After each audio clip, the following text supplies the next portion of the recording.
निबोधत।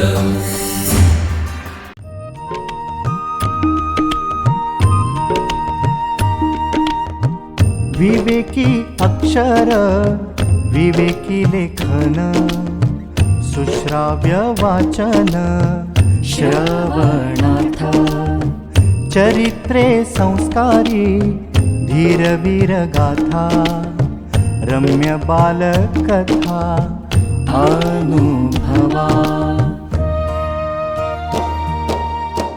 अमृताचे शब्द थोर आणि सान सगळ्यांचे कान आनंदावे चालता बोलता ऐकावे पहावे ज्ञानी होत जावे सहजची।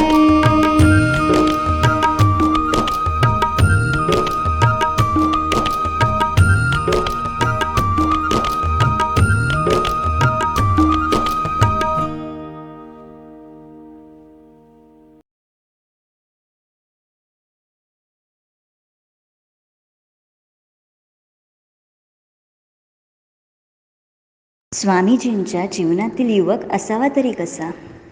चेहऱ्यावर तेज आहे, देहामध्ये शक्ती आहे, मनामध्ये उत्साह आहे, बुद्धीमध्ये विवेक आहे, हृदयामध्ये करुणा आहे, मातृभूमीवर प्रेम आहे, इंद्रियांवर संयम आहे, मन ज्याचे स्थिर आहे, आत्मविश्वास दृढ आहे, इच्छाशक्ती प्रबळ आहे, धाडसाचे बळ आहे, सिंहासारखा निर्भय आहे, ध्येय ज्याचे उच्च आहे, सत्य ज्याचा ईश्वर आहे, व्यसनांपासून दूर आहे, जीवनामध्ये शिस्त आहे, प्रेमळ ज्याचा सूर आहे, मानवता हेच कुळ आहे, गुरुजनांचा आदर आहे, पालकांवरती श्रद्धा आहे, दीनदुबळ्यांचा मित्र आहे, सेवेसाठी तत्पर आहे, देवावरती भक्ती आहे, जीवनामध्ये नीती आहे, चारित्र्य ज्याचे शुद्ध आहे तोच आदर्श युवक आहे।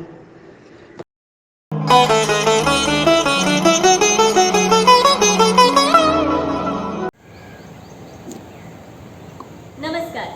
उत्तिष्ठत जागृत प्राप्यवरांनी बोधत उठा जागे आणि ध्येय प्राप्त झाल्याशिवाय थांबू नका अशी स्फूर्तिमय साथ घालत ज्यांनी असंख्य युवा मनांना जागृत केलं असे स्वामी विवेकानंद आणि त्यांच्या तपश्चर्येने पावन झालेली भूमी अर्थात भारताची दक्षिणेकडील टोक कन्याकुमारी येथून आज आपणाशी संवाद साधण्याचे भाग्य लाभलेले आहे। विवेकानंद म्हणजे जिवंत स्वरूप कशाचे? विवेक आणि आनंदाचे, ज्यांची एक छबी एक विचार हृदयामध्ये प्रकाशाची वाट निर्माण करते। विद्यार्थी दशेमध्ये असताना स्वामीजी पहिल्यांदा माझ्या जीवनात आले, कसे? पुस्तक रूपाने, आणि निराशेच्या एका अंधाऱ्या रात्री माझ्यासोबत माझी प्रकाश वाट म्हणून सोबत होते स्वामीजी। युवा, स्फूर्ती, जोश, उत्साह, पराक्रम, साहस अशा विविध विश्लेषणांनी ज्या व्यक्तिमत्वाचं वर्णन करावं, ज्यांच्या केवळ विचार आणि हृदयामध्ये सकारात्मकतेची स्पंदने निर्माण होतात, असे आहेत आपले स्वामीजी। स्वामीजींचा आजच्या युवा पिढीवर प्रगाढ असा विश्वास आहे। माझ्या शूर युवकांना अशी साथ घालत राष्ट्रकार्यासाठी पुढे येण्याचे आवाहन स्वामीजी समस्त युवकांना करत आहेत। आपल्यावर विश्वास असला पाहिजे, आपल्याला आपल्या मातृभूमीसाठी काम करायचं आहे असं स्वामीजी सांगत आहेत। बऱ्याच वेळा असं होतं की युवा असताना आपल्याला करिअर काय करायचंय, आपलं ध्येय काय करायचंय, असे असंख्य प्रश्न आपल्या मनामध्ये असतात, पण स्वामीजींनी आपल्याला याचं उत्तर देऊन ठेवलं आहे। प्रत्येक राष्ट्राचं एक जीवित ध्येय असते आणि त्या राष्ट्रातील व्यक्तीचे जीवित ध्येय हे त्या ध्येयापासून वेगळे असू शकत नाही। स्वामीजींनी आपल्याला दिशा देऊन ठेवली आहे। या राष्ट्राचे नागरिक म्हणून, एक युवा म्हणून आपल्या भारत मातेची सेवा करणे हेच आपले पहिले कर्तव्य आणि आपले ध्येय आहे। पुढची 50 वर्षे भारत माता हेच आपले दैवत असले पाहिजे असं स्वामीजींनी सांगून ठेवलं आहे।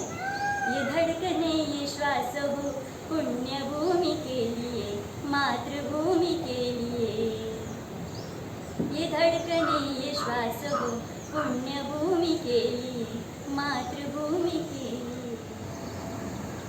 तव अमृतवाणी हाक देता माते, रे अतुबल स्वीकरू हिंदू राष्ट्राते, युवशक्ती हवी मज कार्य शरण पुरुषार्थी, हे युवक प्रवर तू युव हृदयांची स्फूर्ती, हे युवक प्रवर तू युव हृदयांची स्फूर्ती।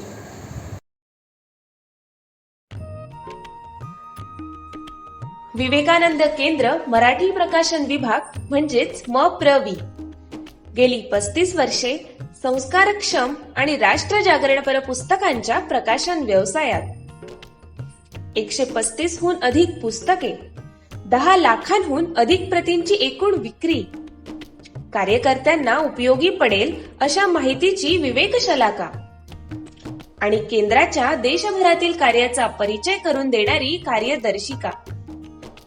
संपर्क अश्विनी हाईट्स, पहिला मजला, ग्राहक पेठेजवळ, टिळक रोड, पुणे 30. संपर्क क्रमांक 9881061686.